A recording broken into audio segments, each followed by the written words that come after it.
Hey, what's good, everyone? Welcome back to the Outside the Box podcast. My name is Nick Ingval, and on this podcast, I do my best to give you some insight, exposure, and introductions into new ways of thinking about sneakers and some new, just get out of that stereotypical like go buy sneakers conversation and talk to some people that I think do some interesting things. So, I have got a guest on with me today that I'm super excited to introduce to you who wrote a book called Signature Shoes, The Athletes Who Wore Them, and Delightful Pop Culture Nuggets, which I just finished reading up over the last weekend or so. And Ryan Trembath is on with me. How you doing, Ryan? Hey, good, Nick. Thanks for having me. Appreciate it. Of course, man. Of course. So, I it took me a little while to get to the book because I was doing this big sneaker conversation, Yeah, I thing saw that. a few weeks back, and I'm actually glad I delayed it because I actually read it in one sitting, basically on a Saturday night, and a couple hours, few hours later, and got through the whole thing.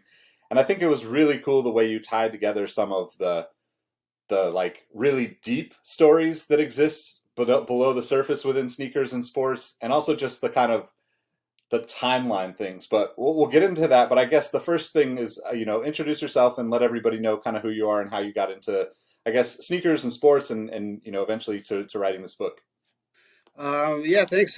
So I'm Ryan Trembath, work in television in Chicago, and I really got into this book because of the pandemic. Like it started when everything shut down, and I just didn't have anything to do. And actually, at the time, I'd been reading like a few books about sneakers.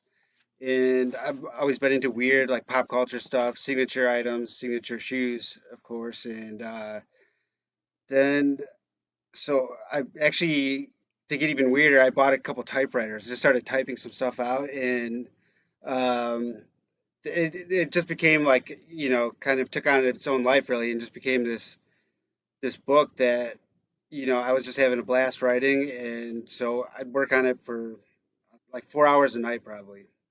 And, really didn't think it would get published necessarily. I was kind of just doing it for fun, and what kept me going was like um, I knew I could eventually just upload it on Amazon as an ebook if no one wanted to publish it. And luckily, found a home for it.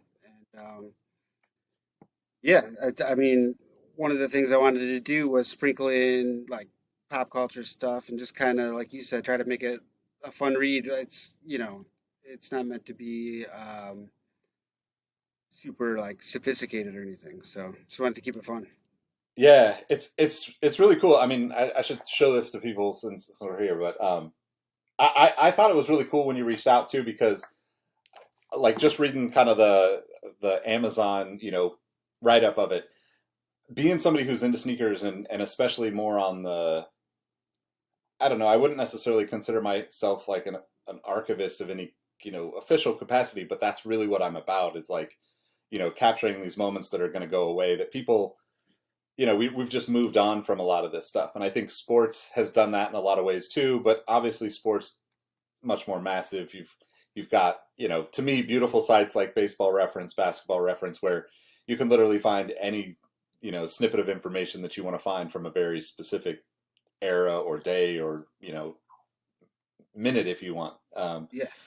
But I thought it was cool because two, you took an interesting approach with it that like obviously, and you address this in first things first in the book, but being somebody from Chicago, I'm going to assume that your interest in sneakers probably had some connection to Michael Jordan in that era, but you chose not to dive right into that era of the signature shoes and went back even further, which I thought was awesome. And I also appreciate that you didn't fall completely into the kind of like, I don't know how to describe it, but like a lot of the books that come out with sneakers are very much like, here's the photo, here's like three sentences on the shoe, and Yeah. this was just so much more enjoyable and a break from that norm. Not that I don't appreciate that. I love a good like coffee table book that I can just flip through and things. But That's so like all I how? read pretty much. Yeah. So how did you get into I guess like what were your first kind of memories with sneakers and how did you kind of find interest in that? Well, really, when I was like a really young kid, I was obsessed with sneakers and pretty much like would it cost people on the street if I saw like a nice pair of sneakers there, like literally run up to them and just start like yelling like shoes, shoes, shoes. Like I could barely talk. But and then another big memory was the Jordan sixes were the first pair of Jordans I had, and I had some pumps and stuff like that, and I was always just really into sneakers, but I was always just like really rough on my sneakers, and like I have like a memory like. The pumps would get worn out, and then the like orange ball over the bladder would fall off, and then you just have the black button after that. Yep. Um, but I no, I was like, of course, really into the Bulls, but I felt like there's just been so much written about Air Jordans that I kind of wanted to. I like obviously I had to include Air Jordans in the book, Yeah. but I wanted to like limit it a little bit. And in fact, I was watching The Last Dance last April.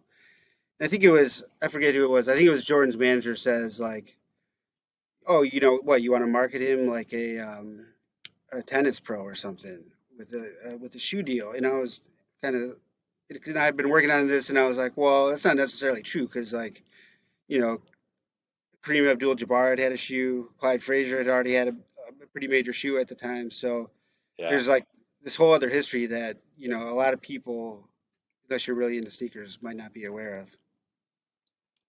And Yeah. then, Go well, ahead.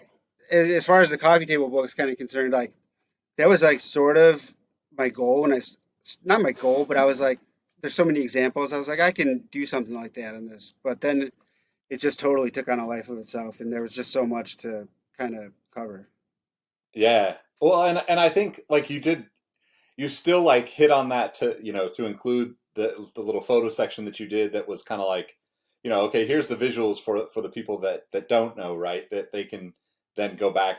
So many of the shoes people probably are actually familiar with, but they might not know that like, Yeah, the Puma Suede is a Clyde Frazier shoe, right? They probably recognize the shoe and they probably know Clyde Frazier, but they might not know that connection exists unless they're actually really into sneakers. So I think it was really nice to yeah, see that you kind of captured like I think this is a book that would be great for someone who's really into sneakers to learn a lot of like cool things from, but also people that aren't into sneakers. There's just a lot of stories, a lot of information, a lot of nuanced stuff around how these players even got to these points of getting a shoe deal, right? Because a yeah, lot of these players, you're talking about an era that anything pre Jordan, it was a little bit riskier. It wasn't as guaranteed. It wasn't as mainstream. So you just didn't see as many. But then again, like you obviously have like dozens of examples in here, and I like as I was reading it, I was thinking, oh, there's so many good.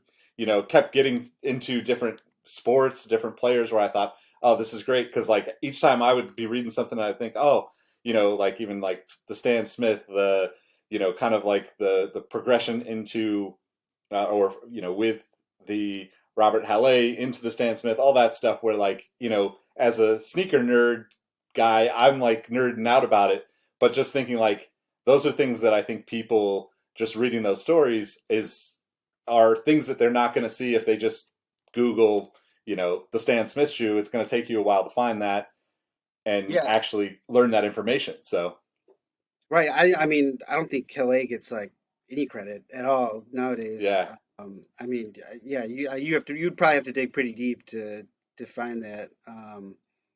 But yeah, it's weird. Like you said, people know the suedes, the basket, um, and that I mean that my dad still wears that stuff. So he grew up yeah, in that era, and like, so I was just kind of used to seeing this stuff, and he still wears Stan Smiths like nonstop. Dead of the that's superstar. awesome. Yeah, yeah. So how did were you already starting on it? I guess like the Last Dance. I'm trying to think. I guess that's basically about a year ago now, huh? So, Yeah, I think that was um, in April. yeah, Because what happened right when everything shut down, it was like mid-March, and um, I didn't know what I was going to do with myself. So I always kind of wanted to write a book, not necessarily about sneakers, but anyway, I bought a typewriter and I was just kind of messing around and I wrote some stuff and I was just having fun with it. And I started writing about signature shoes and I was like, you know what? This is not just some like, this is not something I can even write on a typewriter. I have to switch to a computer. And it just kept growing and growing. And then, yeah, I mean, I basically wrote it in 3 months, which doesn't sound like a long time, but I was working on it like 4 hours a night, just having a blast. I mean, it was something I looked forward to doing, like get the kids to bed, all right, go downstairs, work on it from like 8 to midnight or something, Yeah. and it was just a lot of fun. Yeah, I have a friend that's I have a couple friends that are big into typewriters. So I have to mention, like, if you haven't watched the California typewriter documentary, it's a really incredible like view into the world of typewriters, both like Nice, I'll have what to they check that were, out. yeah, what they were as like a, obviously a tool for writers and, everyone back in the day, but then what they've kind of become in this like new collectible world where you have, I can't remember who did it, but like, I think Tom Hanks is in it, or someone like that, who is like a massive collector of these like kind of like early era, I know he's pre-war really, typewriters and stuff. So I know he's like really into it, and I remember because he was like one of the first celebrities to get uh, COVID-19, and he had like yeah, some typewriter in Australia, and he wrote something on it, but I knew he was into it, and I think like Eddie Vedder is actually like pretty into typewriters too. yeah. So, Well, that but that that's go ahead. it's insane how expensive they are. If you want to get one that works, like a really nice one, they're super expensive. And I mean, I bought Yeah, like uh, I think I paid like $50 for it, but it worked just fine. Like yeah, it's not like some antique collectible typewriter or something, you know. So yeah. It's just kind of cool because I think there's just something special about that whole disconnecting, from the computer to do the work too, right? Like there's yeah, like I still like to write a lot, and most of that stuff never goes anywhere other than a notebook for myself or a journal for myself at this point. But like it's just a good kind of like shut down the computer and get away from it. And I think that's kind of an interesting kind of way to approach even like, just it's like this book or any of those things, like hopefully we're kind of moving out of COVID at this point, but like that whole idea of like what do you do with yourself when you can't do what you normally do, right. um, and then like, as much as I love the computer and the internet, it's given me tons of opportunity. I also want to just disconnect from it and never be seen again on the internet too. So but so I guess like when you started, how did you maybe walk us through the process of that? Because I'm sure there are plenty of people out there that have thought, oh, I want to write a book someday. How did you even go about like thinking about like I guess like the approach to planning it? Like, did you just start on one shoe and then, or did you start, with Chuck Taylor and, the early days of Pro Keds and stuff and just like go year Um, by year or? so pretty much. I mean, so I, like I said, I've been reading some books on sneakers, and I kind of noticed that like there wasn't, you know, they would mention a few signature sneakers, and but a lot of times the dates would be off between different books. So I just wanted to take a deeper look, and like the Chuck Taylor, there's all these different stories about, oh, he added the branded ankle patch or whatever. Yeah. So I kind of just wanted to figure it out. And so I started with Chuck Taylor and Mike and Pro-Keds.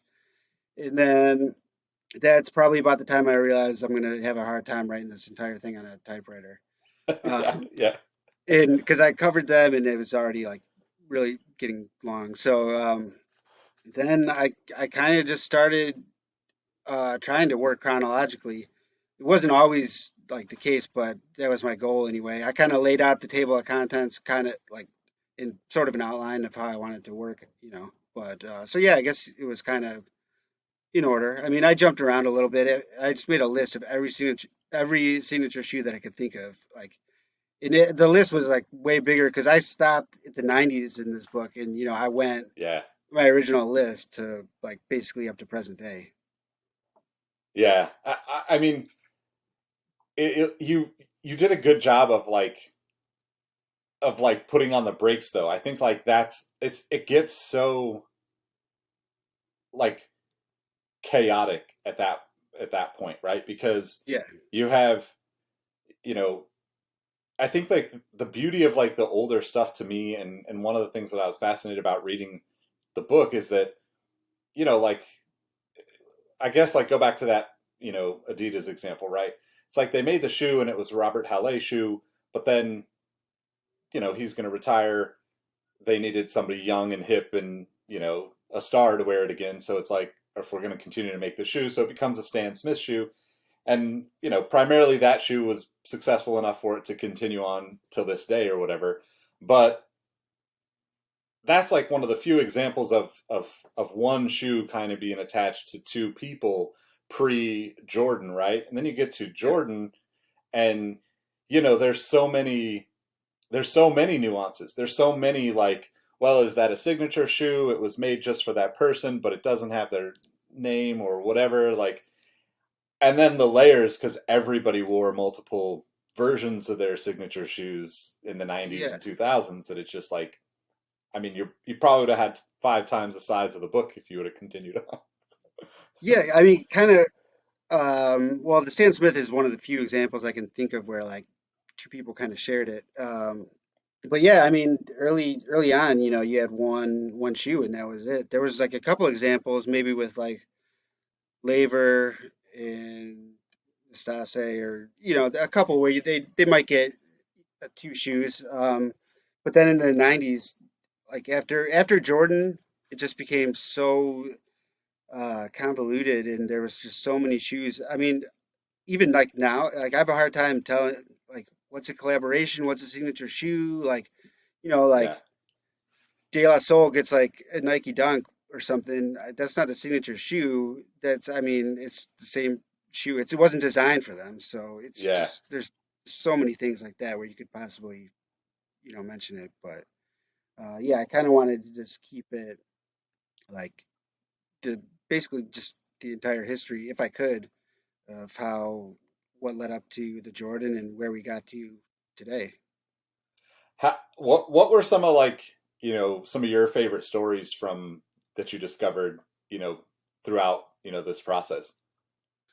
Um, so I mean, I'm not like that into soccer, and when I was researching, Pele getting his shoe, I mean, that was pretty cool because it was the first time the World Cup was broadcast around the world live, and so he came up with this deal with Puma where he'd bend down, tie his shoe, they'd zoom in on the shoe, um, and so I thought that was cool.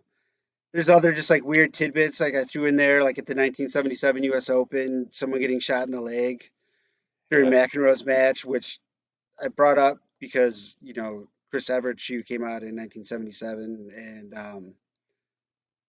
that was a cool story. People love the name of stuff. Like I think I mentioned to my dad one time, I was like, "Oh, do you know there's a shoe named the Swinger?" And he's like, "Really, a Swinger?" And like, so a lot of people don't know about that shoe. yeah. So it's just kind of interesting that the fact that Puma came out with a shoe called the Swinger. What else? The name of stuff has always been really interesting to me because I think as someone who, I'm 41, almost 42 here, and I'm just far enough removed from like him as a player to like not have any real understanding of who he was off the field, right? I Yeah, know the like, you know, the what is it, the Medicare supplement yeah, the commercials. Medicare or like the shaving things that they did in the '80s, but Yeah, like I one of the things that I do that was I think made this even more fascinating because I collect like old magazines, oh, nice. specifically for like mostly just sports pop culture type things, but like try to find like sneaker relevant stuff in these magazines so I can kind of document the shoes that way pre internet, because like it's hard enough to search through the internet and find things in sneakers now because you've got you know seemingly hundreds of thousands of sites and Instagram accounts that are throwing new stuff out every day. Right. But to me, like having like the magazines and seeing kind of and gives me a little bit more like I don't know. So it just feels a little more special to me in that sense because I'm not gonna. I have a lot of shoes and I'm thankful for that, but I don't want to like become a museum in my house full of shoes, like you know, hunting old shoes either. I mean, I definitely have a bunch of older shoes, but like it's just it's easier for me to flip through the magazines and see those ads and kind of have that nostalgia and even just the kind of learning experience with some of those like especially in the 60s and 70s where it's like you just didn't see like there's no way for people to even know what was going on with like footwear in that sense, right? Like even into the 80s, right? Like the Jordan stuff was kind of the you know I don't know, the mainstreamification of you know the marketing aspect of it, right? Like Yeah, there was definitely. obviously Converse and Dr. J, and I remember those as a kid. I remember the Converse weapon commercial like vividly because we watched basketball on Saturdays on CBS or whatever it was, and it was like that was something that like kind of stuck with me and probably was like one of my first personal introductions into sneakers, I guess. On a bigger level. But the magazines are always interesting because like I have a few that have some of those old Joe Namath ads where he's like surrounded by two women and wearing his fur coats and stuff, As and you're well. like, is this guy's selling shoes? Like, and what I always find interesting is that it was never just a Puma ad. It was always with Joe Namath specifically. It was always a like a store specific Yeah. ad with Joe Namath, where a lot of players seem to have just kind of the what you would the standard. Here's your Nike shoe. Here's your Nike poster shrunk down into a magazine ad. Uh, but one of the things that I think was really fascinating, and maybe you could talk a little bit more about this. There was so much you got I guess so deep into the back and forth between the Dassler brothers, right, with Puma and Adidas, because there were all these I don't know if this is making them sound bad, but it's almost like sinister characters in the way that these companies went after athletes like the Pele story, right? How Yeah. did you kind of? I mean, what was that like for you, and how did you kind of get? I'm sure that was like instantly the names start connecting as you're researching, right? Yeah, I mean, well, it is weird, like, the sinister beginnings and their ties to the Nazi Party, which, a Yeah. lot of people, you don't like hear that mentioned just in everyday life, even though you see Puma and Adidas everywhere. Um, Yep. and then I felt like I had to dive pretty deep into their story just because they were the two companies that really started the whole trend of signature sneakers. So I had to give that backstory. Um, and I mean, there's there's a whole book on the two families basically in sneaker wars, but I felt like I had to give a pretty big background on them, just given what became later. So um, yeah, but it is weird. It's like I was just thinking about like Coca-Cola the other day. I mean, they have the guy that founded Coca-Cola. Well, one, it had cocaine in it, and two, they have ties to the Confederate Party. Yep. Uh, but you don't like hear that, so it's just it was kind of like one of those things for me. But yeah, so that's basically how that happened. Yeah. It's pretty wild. I think too, like people probably would be really kind of surprised to hear not only those beginnings, I mean, I obviously don't have enough knowledge on that subject of like Germany and Nazi era Germany, but like I would assume there's a lot of the companies that survived probably had ties because it was a countrywide thing at some level at that era, but Yeah, totally assuming there. But then like as probably it no way kind to of escape it, really. I mean, yeah, yeah, that's exactly it. That's the way I would put it. But then like as you kind of read the stories, there's people that work for the brands or family that continue to resurface throughout these stories decades later where it's like well this person is still investing in behind the scenes putting their money in I forget was it British Knights or one of those companies, right, where you had yeah, like I think like people like I know some of that stuff existed, but every time it would come back up, I'd be like, dang, this is another one of those examples where there's just so much, and I guess like, living in America now, it's like, yes, like the big corporate arms reach everywhere, right? But like you just Yeah. don't really see it in terms of the footwear industry because they've done a good job of kind of separating those things and keeping everybody at a distance. But it was just really fascinating to me. And one of the other things that I thought you did a really good job of too is just like, I guess like just the random kind of nuggets, right? Because I think there's so many things that influence like sneakers for me in like the 15 plus years that I've worked in the footwear industry and had, been creating content for myself, for other people for this long.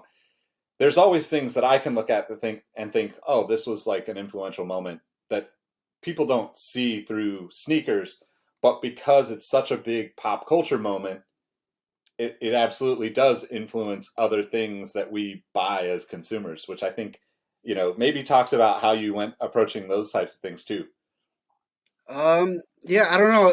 Well, there's different levels of pop culture nuggets in the book. Like one, I every year there was a signature shoe release. I tried to have like a kind of a major event. Like just for example, like the Jack Purcell in 1935. I threw in like a paragraph about that was the year Babe Ruth retired. But then while I was writing too, I don't know. I just kind of have like a thought like, oh, wait a second. There's this weird thing that Al Bundy did that's maybe connected to this or not connected. I don't know, but it's kind of like sparked that in my mind. So, all right, I'll toss in a footnote. Um, and then just like another, just things like, I was talking about the Pistons and I remember playing, Bill Lambier's combat basketball. Yep. Oh, he didn't have a signature shoe, but he had this game that I remember being horrible. I remember I Googled it and I just Googled like Bill Lambier's basketball. It, like I don't know, 10 results are like worst game ever, and I was like, yeah, that's how I remember it. Yeah, me And too.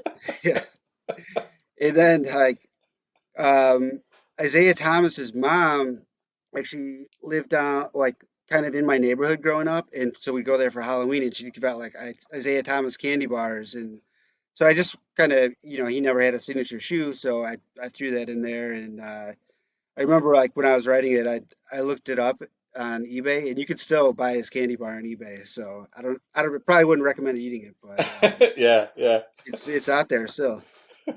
It's like So it's yeah, like just the like weird stuff like that that just jogged my memory, whatever it was, and I pretty much obsessed with pop culture, just watch tons of TV and stuff, so yeah. I have plenty of weird, useless knowledge. Yeah, well, I mean, I was going to ask earlier, but you probably didn't ever plan to write a book and have, you've been, it's not useless knowledge now, right? You actually, Right. it I finally put it came to some around. use a little bit. Yeah.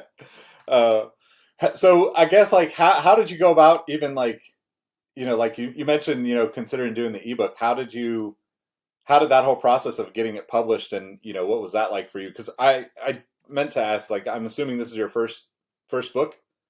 Yeah, yeah, this is my first book, so that was kind of like the weird thing. I only approached maybe like five publishers, and they were all kind of like, "Well, what have you written before?" And I'm like, "Nothing really. Some screenplays that didn't get made, but that's about it." And then I approached Eckhart's Press in Chicago. They're kind of a small Chicago publisher. I wrote them a letter, and like right away, um, the owner, Rick Kempfer, was really into it. And he's like, "Yeah, this is awesome. There needs to be more stuff like this out there." So, yeah, he was into it, and I had already talked with several like bigger publishers that just since I didn't have any like other books to show them, basically, they weren't going to publish it, and so it kind of like I don't know, it kind of like happened a little bit easier than I thought it would, just because he was really into it. And then it's weird because I'd been at the library and I saw Rick Kempfer's book, which he wrote a book called Every Cub Ever, which is a like it's at least a paragraph on every single person that's worn a Cubs uniform from like 1870 to present. Wow. And he has weird little like kind of pop culture footnotes in his book, so it just kind of like worked out that it was a good fit. Yeah, sounds like it. That's awesome though. I mean, I think that's like one of those things where you just kind of, you know, the kind of stars align and the synchronicity happens, and it's like, Yeah. wait, this actually totally makes sense that this person is really into this, and now, I mean, I guess like so the book you've was it like end of the year you got it published and out there, right? Like I think we're Uh, a few yeah. months into it. It came on like the end of November. Okay. And I guess like what other than realizing that you have all this pop culture knowledge that now is now has a good place to live. Yeah. What are some of the things that like you ran into challenge wise with the book that you could learn from for the next one if you choose to go down that path again? Um, I well on my next book, or if I had to do it again, I think I probably would have slowed down a little bit. Even though I mean, it was just such yeah, like I was just having such a blast writing it and researching this stuff. But I probably would have like taken a little more time to just kind of reflect on things a little bit before like because I as soon as I was done, I started kind of just looking for a publisher. Yeah, Um, like I might have kind of just like whip, put it aside maybe for a little bit, came back, revisited a little more. So I mean, I don't know if that's not really a challenge, but it's something I would have probably done different. yeah, Um, Yeah, I don't the biggest challenge basically was trying to get research materials because I think the library was closed, so I was buying tons of books on Amazon or getting ebooks. And then the library opened, I remember, and I think I had like 40 books. And so some poor guy had to like carry them all to my car because I mean you couldn't go in there. oh So I man, guess yeah. that was a challenge, but it wasn't that bad. So um, but yeah, I mean that was probably the biggest challenge, I guess. So Um, so do you think you'll take on another one then, or yeah, I've actually started writing kind of a weird book about baseball. The working title right now is called Baseball Cards, Food for Thought, and Other Random Tidbits. It's nice, basically nice. it's about like food issued baseball cards and stuff like that. So I'm trying to chronicle like 1950 to 2000 basically.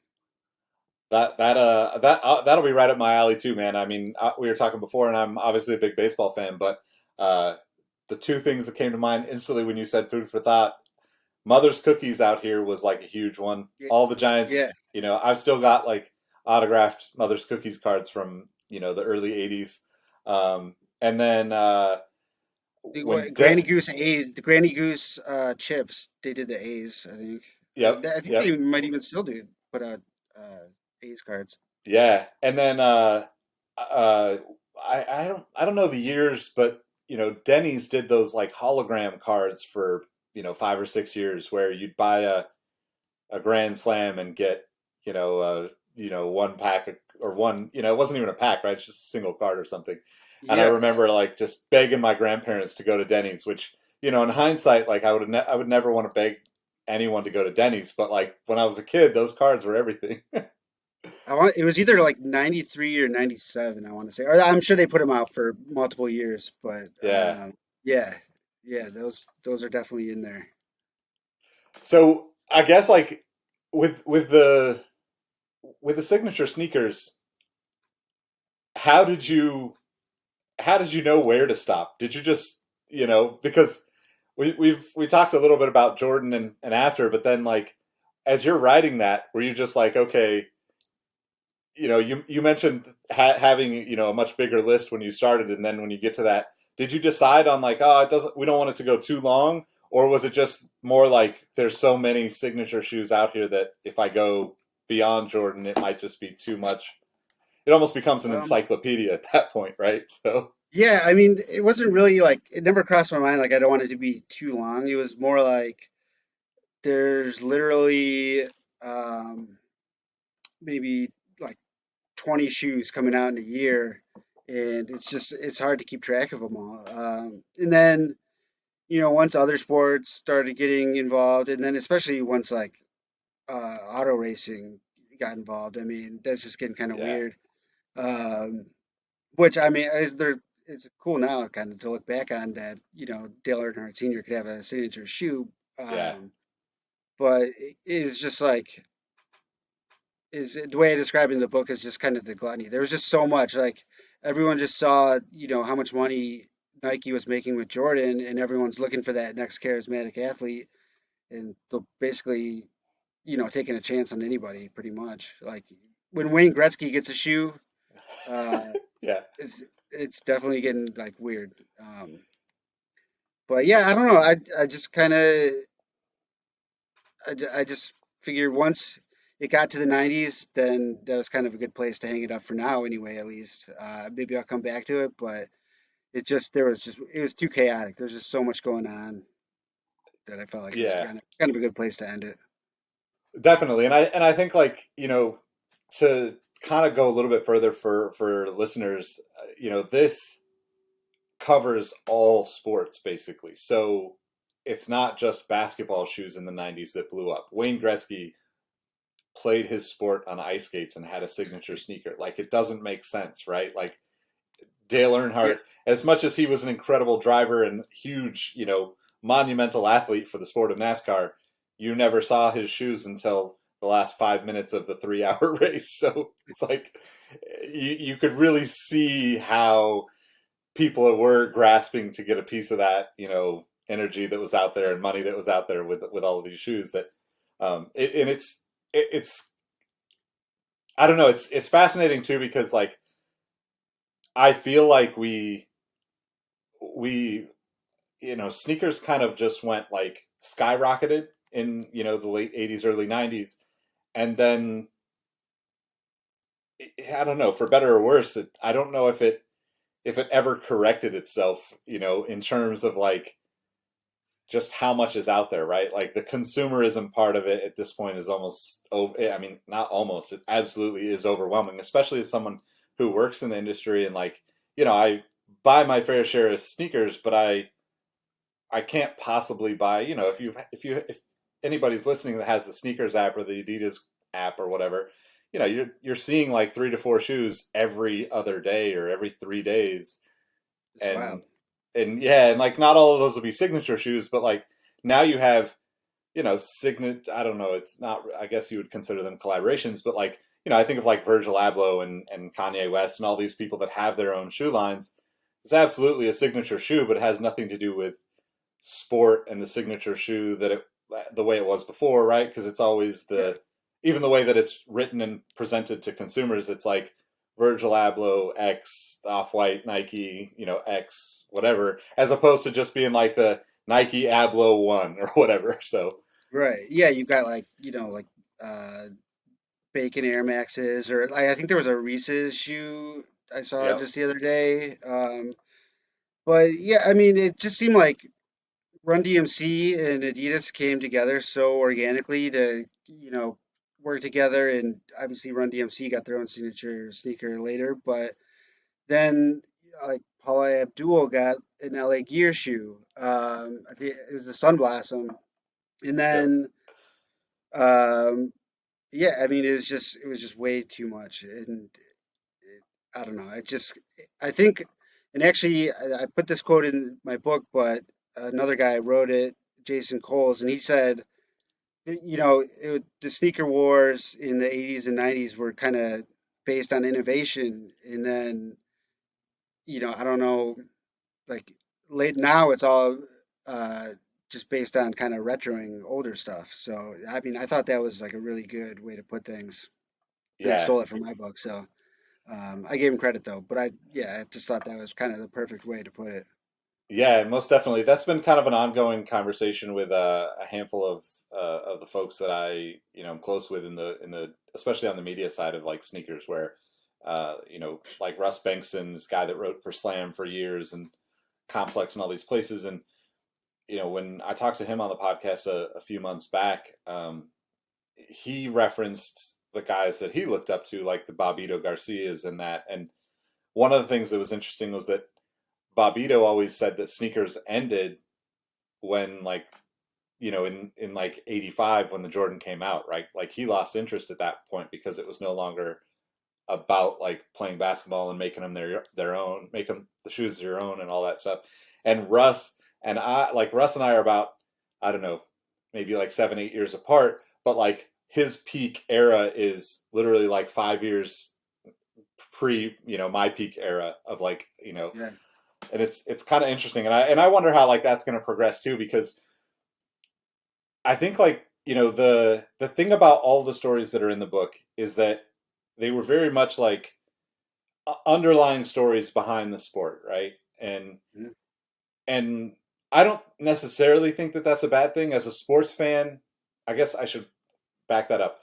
As a marketing person, as someone who works in the industry, I don't think that that's a bad thing. As a sports fan, I do think that that's a bad thing because like I miss the real deep connections with sport that happen, and um, just thinking of like Jordan, for instance, and like you mentioned having the sixes as your first shoe or first pair of Jordans, like you got to see him play, I don't know, at least 20 or 30 games in that specific colorway or whatever. And that's what Right. made it so special, right? Now, I don't know if there's a way for people to keep up with it other than like by placing a monetary value on it on the secondary market. And, oh, that's why this shoe is important, which doesn't seem like a sustainable thing for the business side of footwear in any way, shape, or form.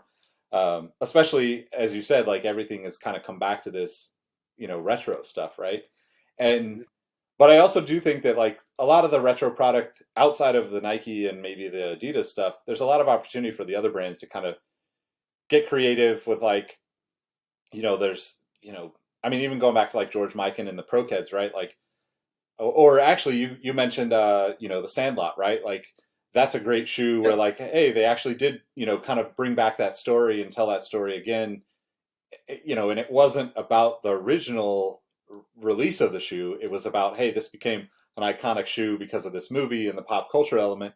I think that's going to be an interesting kind of thing for me to watch, at least as a fan of both pop culture and sneakers, to like see how these things kind of get, revisited throughout the next, couple of decades. Because, with sport, it's always easy to go back and kind of reminisce with the nuances that exist now and the like, just this sheer massive amount of stuff that's out there. Almost nobody's going to remember most of these things. So Yeah, I it's don't kind of know. like, you know,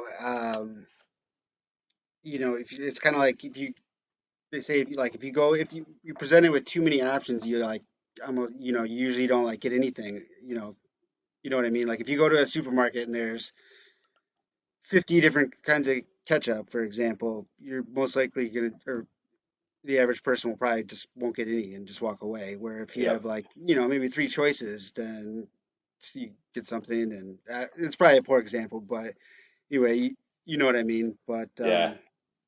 I think it'd be interesting too. How far do you think Air Jordans can go?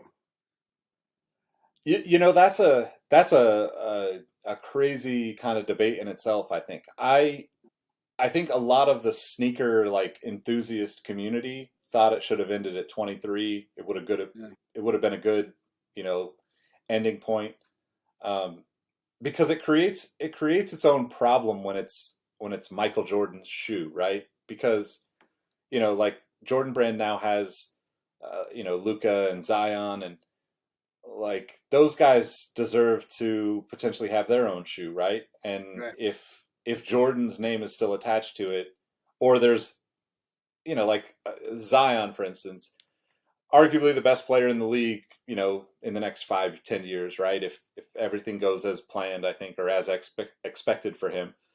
But now, because he's a part of Jordan Brand, he'll have a shoe that has to be second to the Air Jordan signature model, which yeah, just it's doesn't make weird. sense. And you know, I mean, we've moved a long way from like the performance side selling Jordans because we've gone so far into retros.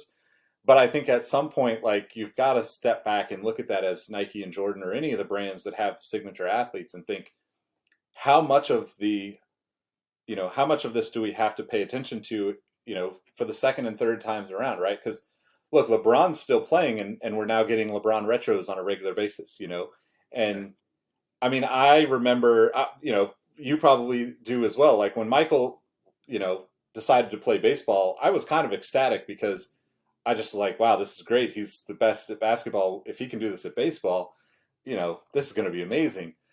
But that also was the start of retros, right? Like 94 was the first time that they were like, oh, well, Michael's no longer playing. Let's crank out these like, nostalgia products and sell those. It was exciting as a kid. I didn't get them back then because I just didn't have the money. I had just Sure. started working at, 13, 14 years old, and like those were still unattainable for me.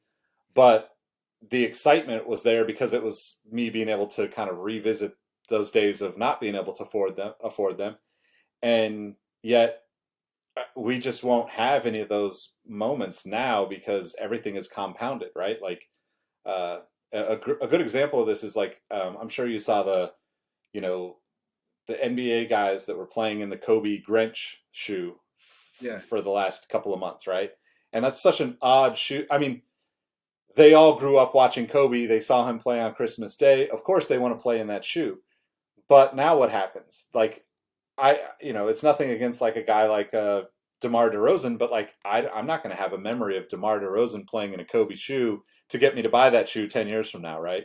So that part of it is Yeah. really fascinating. I think the Jordan model as a pinnacle shoe could go on, forever if they wanted it to, but I think that it's not fair to the best athletes in the league right now to step into those shoes, both physically and metaphorically, right? Because you Right. can't possibly live up to being Jordan. You shouldn't try to be Jordan. You should try to be, your own version of Jordan, whatever that is for you as an athlete. But like then having that as the constant thing, I think, you know, and I don't know, maybe you could talk to this a little bit. Like with D Wade, for instance, signed with Jordan Brand for a few years, and then you know found that he could get equity in leaning and a lot more opportunity. So kind of did the unthinkable and gave up the being a Chicago guy, looking up to Jordan, getting to wear Jordans and be signed by Jordan Brand and all that, and then kind of moves into this new space with Li Ning and has been really successful at it. Like has I mean, actually more signature shoes with Li Ning that I can actually count in my head right now. But like that's an interesting kind of It's kind of you know yeah. It's a weird thing, definitely. But yeah, I mean, I don't know. It's just I think at a certain point too. I mean, Jordan's not going to be forgotten, but at a certain point, like you know, kids aren't going to kind of connect with Jordan. yeah Um, so, and they're the ones. I mean, primarily probably driving interest, I would think. Although, who knows? I mean, obviously, people in their 30s who watch Jordan or whatever too drive the yeah market. But um, yeah, I don't know. I mean, I really hadn't thought about it until now, and I was like, you know what? I want to ask Nick about this one. yeah Um, it'll be interesting. I mean, I think that Jordan was obviously an anomaly, and like even like going back to like all of the athletes that you have in the book, right? Like it's not that they weren't a big deal and incredible athletes, but like in terms of like taking it from being sports or a sport and then turning it into like a pop culture revolution, we just won't see that ever again. And it's kind of just really incredible to think about that, I guess. yeah. But One thing so I've like, so go I was ahead. just gonna say real quick. I don't know if you watch much golf, but it's like all the golf pros now are like wearing like Jordan 11s. Like they have Yep. Jordan 11 spikes. Like there's like Pat Perez and Keegan Bradley and Yep. Harold Varner. They're all like huge into like wearing Jordans, which is it's kind of a cool look for the golf course. So Yeah, that's cool. definitely. I think that's going to be a really interesting thing to kind of keep an eye on, right? Like golf is a so it's not out yet, but one of the last conversations I had was with a friend of mine, Andrew, who is like a massive tennis fan, massive tennis shoe collector, right? He's Mhm. big Agassi fan, and like obviously Agassi was like nothing like tennis had ever seen, right? Like that was the appeal. Was he was like this rock star rebel anomaly in this world of Canon button up. Rebel, yeah, Yeah, exactly. Yeah, but he was like totally, surrounded by, I think like what you would traditionally think of as suits, and like white, all white, polos and all that stuff. And golf is like is right there on the cusp of that, right? Like yeah. They're it will, both country club sports. yeah. So I think like we're getting to the point with golf where there's a lot more energy with the youthful guys, and there's a lot more like finding ways to like have that Jordans on the feet or whatever that is that allows you to be a little bit have a little bit more personality showing. But I Right. also think we're golf is probably ready for one of those people that like gets kicked off the course instead of finishes, right? And Exactly. Yeah, they're ready for the next John Daly. It's been a while, so yeah, exactly, yeah. someone like So him. yep. But so I wanted to circle back to like and as we wrap up here, one of the things I try to do with this podcast is at least give people insight on like what they're if they're listening to this and saying, hey, I want to write a book, or a book about sneakers even, you know what can they do to kind of learn from some of the challenges. So what would be a piece of advice you would give to a young writer who wants to take on this kind of challenge of writing a book about sneakers or signature sneakers or just sports in general? Um, I think, you know, if I had to do it again, I probably would have sat down and kind of just picked the brain of someone who's written a book before. I kind of just jumped on there, just started like going rogue and doing my own thing. I think it would have helped a lot to sit down with, and it doesn't have to be about sneakers or sports, but just someone that's written a book in general. And uh, yeah, for anyone looking to write a book or kids out there, I think that's probably the best way to go about it. Um, just to have some insight, on what you might face. Um, but yeah, I think that's probably it. Cool, man. Well, I'll throw this up here again. Signature shoes, the athletes who wore them, and delightful pop culture nuggets. Um, I guess, the main place you can get it is yeah. eckhartzpress.com. That's ECKHARTZ press.com. Mainly only available there, just largely because of the pandemic right now. So, but who knows what the future will hold. Cool, cool. And I guess too, like where can people connect with you if they want to follow you on social media and such? You can find me on Instagram at the old chap collectibles OLE, um, or Twitter. I think my username is Trembath underscore Ryan. So those are the main places you can connect with me if you ever want to chat. Cool. Well, I'll make sure there's links to everything in the description wherever you're watching this, listening to this. Thanks for spending an hour with me, Ryan, and chatting. This has been a blast for me. Yeah, thanks, I Mike. I really did. appreciate it. Yeah, of course, I really did enjoy it. It was definitely a good vacation for me from the normal stuff that I'm reading to. So um, Nice. definitely highly suggested. I would think that this would be an enjoyable read for anybody that's into sneakers or sports. So um, Thank you. yeah, thanks again for coming on. Thank you everybody for tuning in, for watching. We'll catch you on the next one. Peace.